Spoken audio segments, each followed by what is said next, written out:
las entiende. El que profetiza, al contrario de esto, dice el versículo 3, habla para anunciar el futuro, dice. El que profetiza habla el futuro. El que profetiza habla para edificar, exhortar y consolar.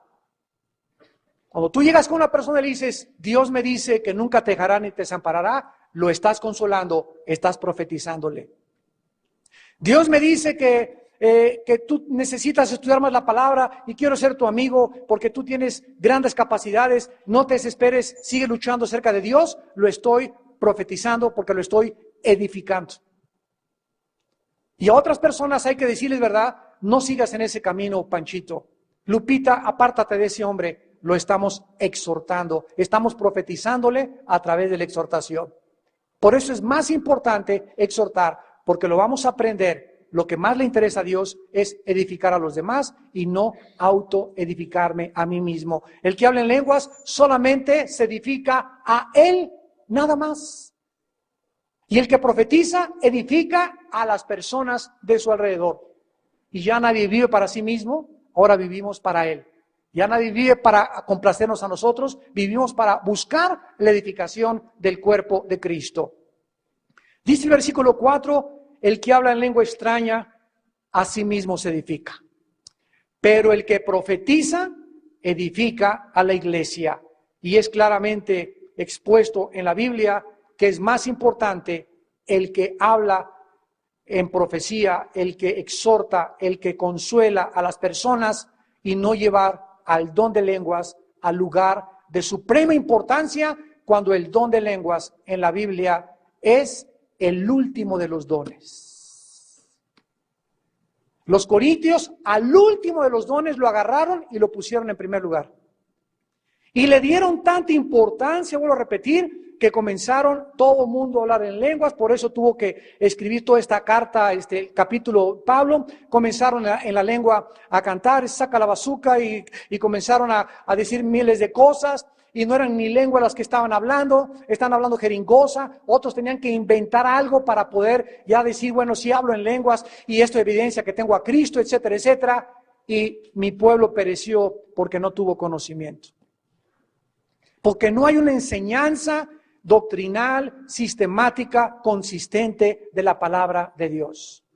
Y nos parte el corazón ver a tantos hermanos. Ay, hermano Alducin, yo no hablo en lenguas. ¿Y qué? Habla en totonaco entonces. Tu lenguaje natal. Y hermano, es que cuando la gente pasa por acá no me caigo al suelo. ¿Y qué? ¿Te salvaste de descalabrarte? Y es que, hermano, cuando la gente se acerca y me pone las manos, no me cago al suelo, qué bueno, empújalo tú a él para que no te ande empujando. Hemos llegado a tantas cosas, que todo nos es permitido, pero no todo nos conviene. Y tenemos que hacerlo todo conforme a la palabra de Dios. ¿Que hay gente que se cae al suelo por el Espíritu Santo? Sí la hay.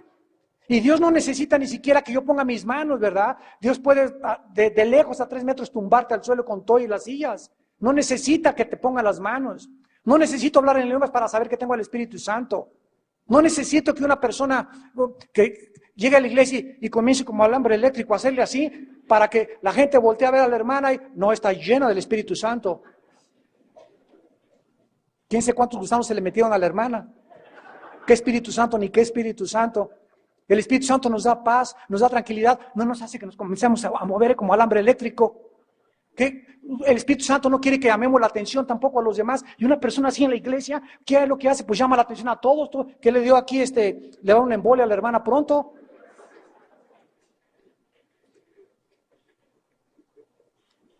¿Cuál es el problema de las lenguas? Dice el versículo 6. Ahora, hermanos, si yo voy a ustedes hablando en lenguas, ¿de qué les aprovechará si no les hablare con revelación, ciencia, profecía o con doctrina? El primer problema. Las lenguas no comunican nada a la iglesia a menos de que haya interpretación. Versículo 13. Por lo cual, el que habla en lengua extraña, pida en oración poder interpretarla. Siempre que llega una persona y me dice, hablé en lenguas, le pregunto, ¿qué dijiste? No, chepo. ¿Sabes qué? Ve 1 Corintios 14, 13 y el Espíritu Santo te dice que le pidas a Dios. ¿De qué te sirve? ¿De qué te sirve decir todas esas cosas? O sea, tu entendimiento queda sin fruto, no sabes ni lo que dijiste, pero hablaste en lenguas. ¿Le interesaría a Dios que hables algo que no entiendes? ¿O está conectado el lenguaje y las cuerdas vocales y el esófago y todo el aparato del habla con el entendimiento? Dios quiere que nosotros entendamos lo que estamos diciendo. Ahora hay otro mensaje, ¿verdad? Que lo vamos a ver más adelante, que es un mensaje a los ángeles. Pero Dios le interesa que cuando tú hables en lenguas, te puedas edificar, porque si ni siquiera tú entiendes lo que dices, ni siquiera tú te estás edificando. Y no lo digo yo, si quieres arráncala de la Biblia, Corintios 14. No se peleen conmigo. Dice el versículo 27 y 28, si habla alguno en lengua extraña, dice Pablo, no lo dice Armando, sea esto por 2 o a lo más 3 y por turno, no todos como los niños cantores de Viena. 1, 2 y 3, ok, hay 3. Ahora espérame, primero el 1, después el 2 y después el 3. El 3 no puede hablar hasta que no se calle el 2 y el 2 no se puede hablar hasta que calle el 1. Por turno y a lo máximo 3. Yo recuerdo en los 80s cuando llegaba a muchas iglesias y toda la iglesia, hermanos, un cántico nuevo en el nombre de Dios, a su nombre, libertad en Jesús, bla, bla, bla, bla. Y todo eso era un cántico, todo eso era glorificar a Dios, según ellos, todo eso era un cántico nuevo, todo eso. Y vengo a la Biblia y me encuentro algo diferente. Pero hermano, me decían, es que todo el mundo lo hace, pero no lo enseña la Biblia. A mí no me interesa lo que hagan por tradición o por costumbre, me interesa pegarme a la palabra de Dios. Es que, hermano, ahora las predicadoras traen así el pelo rasurado, corto, porque hay una hermana muy famosa que aquí lo trae. La hermana no es Santa Teresita de Jesús. La Biblia dice que a la mujer le es honroso traerle el pelo largo. Si a la hermana la quieres tomar como modelo y no tomar la Biblia, cambia el modelo de la Biblia y pon a los hombres como modelo. ¿Quién es nuestro modelo? ¿Quién es nuestra guía? ¿Quién es nuestro manual? Haremos bien hacer caso a la palabra profética más segura, a la cual haríamos bien en estar atentos como antorcha que alumbra en tantas tinieblas. Pero estamos quitando los ojos de la Biblia y estamos poniéndolos en lo que ya es normal en los demás. Pero no es normal en la Biblia. Es una costumbre en los demás, no está en la Biblia, tradiciones de hombres, y sin que nos demos cuenta, al ratito vamos a tener más tradiciones que los mismos católicos. Hasta papa vamos a tener al ratito. Se los digo con todo mi corazón, de cómo se está leudando y degenerando la palabra de Dios. Es que ya todo lo hacen, es que es normal, es que es esto, es que es aquello, ¿sabes una cosa? A la ley y al testimonio. Y si no les parece, es porque no les ha amanecido. Si hablan alguno en lenguas, versículo 23, sea por turno, 2 o 3 y uno interprete. Y si no hay intérprete, calle en la iglesia. Calle en la iglesia y hable para sí mismo y para Dios. Pablo regula el uso del don de lenguas en 1 Corintios 14. Hay unas lenguas que son las que hablo yo solo, con Dios. Hay otras lenguas que puedo hablar en una reunión de oración, con puros hermanos que son ya maduros, 6 o 7 que nos juntemos, y alguien que habla en lengua y el otro interpreta. No hay ningún problema, no está prohibiendo eso, no me malentiendan. Es precioso el don de lenguas, pero no el abuso del don de lenguas. Pero en la iglesia es otra cosa. En la iglesia, Dios no quiere que hablemos en lenguas todos, porque la iglesia el domingo es un propósito para edificar al pueblo y evangelizar a los que nos vienen por primera vez a visitar. Dios quiere que nos vean que no somos raritos, ni loquitos, ni que llegas. Yo recuerdo, a mi mamá un día vino un predicador a la Arena Coliseo. Me acuerdo también. Mi mamá no era cristiana, tiene ahorita ya 82 años, gracias a Dios ya se convirtió. Una gran cristiana, mi mamacita. Y me acuerdo que andaba en esas cosas visitando, yendo con nosotros, viendo a dónde andaban sus hijos. Y vamos a hablar en la colisión, está un hermano, y de repente alguien ahí en el púlpito, hermanos, un lenguaje cántico a Dios, cuando esa campaña era para incrédulos, y comienzan todos, miren, parecían como avispas, nada más sonían así las lenguas, por todos. Mi mamá salió corriendo de ahí, pero corriendo, me dice, están ustedes locos de remate, los invitados del gobierno que llevamos, la gente decente que llevamos, todos salieron por piernas, dijeron, esto es peor que el manicure.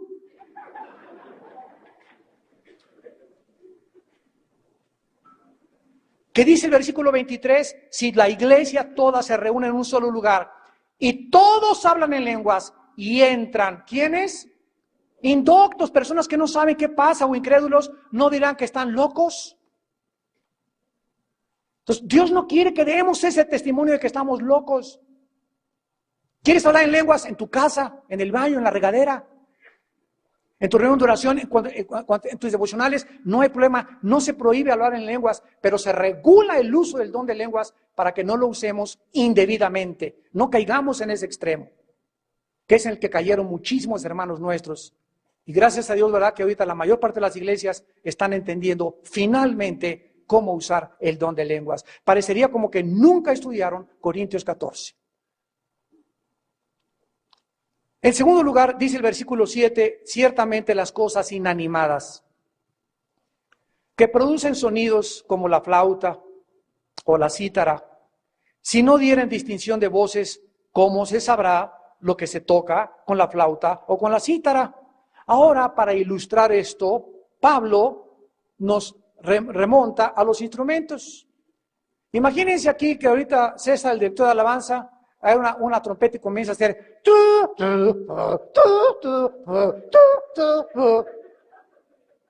nos quedamos todos, denle su chocho. Y es hora de su chocho, ¿verdad? O sea, no hay armonía, no hay ritmo, no hay inspiración, es una locura, ¿verdad? O cualquier instrumento, la guitarra, comienza, o sea, cualquier guitarra fue instrumentada para darle, ¿verdad? A la guitarra, al violín, a la flauta, al saxofón, al piano, todo, ¿verdad? Se llaman notas musicales, las 7 notas musicales, y hay armonías que se componen porque Dios creó la armonía. Y lo mismo es cuando alguien habla en lenguas, ¿quién sabe qué estará diciendo? Está loco. Es lo que la gente va a decir. La flauta, ¿verdad? Es un instrumento de aire y la cítara es un instrumento de cuerdas. Necesita tener sonidos inteligibles.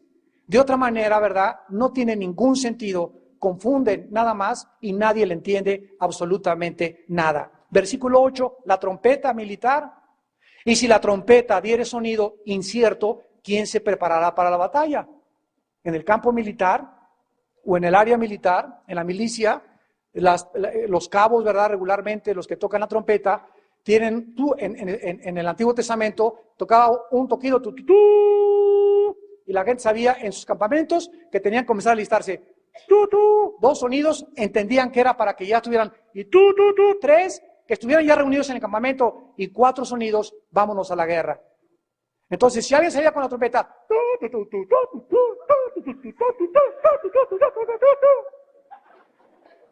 imagínense el campamento de Israel, ¿no? ¿Qué es eso? ¿Un marciano? Versículo 9, así también ustedes. Y nos causa risa, pero es lo que Pablo quería crear en ellos. Si por la lengua les dice lo mismo, igualito, no estás dando una palabra bien comprensible, ¿cómo se entenderá lo que dices? Porque estás hablándole al aire. Estás hablándole al aire. Versículo 10, tantas clases de idiomas hay. Francés, español, italiano, etcétera, etcétera. Seguramente en el mundo, y ninguno de ellos carece de significado. Pero si yo ignoro el valor de las palabras, seré como extranjero al que habla. Si yo voy a Estados Unidos y alguien me dice, you speak English, yo no speak English. No le entiendo nada, absolutamente, nada de lo que me está diciendo le entiendo. Viene un americano para acá y usted ya puede decir Parangacutirimícoro. Yo no entiendo lo que está usted diciendo, nos dice el gringo, ¿verdad? Entonces, si tú ignoras el valor de las palabras, eres un extranjero, o sea, no me puedo relacionar con el gringo no se puede relacionar conmigo. Lo que nos une es el idioma.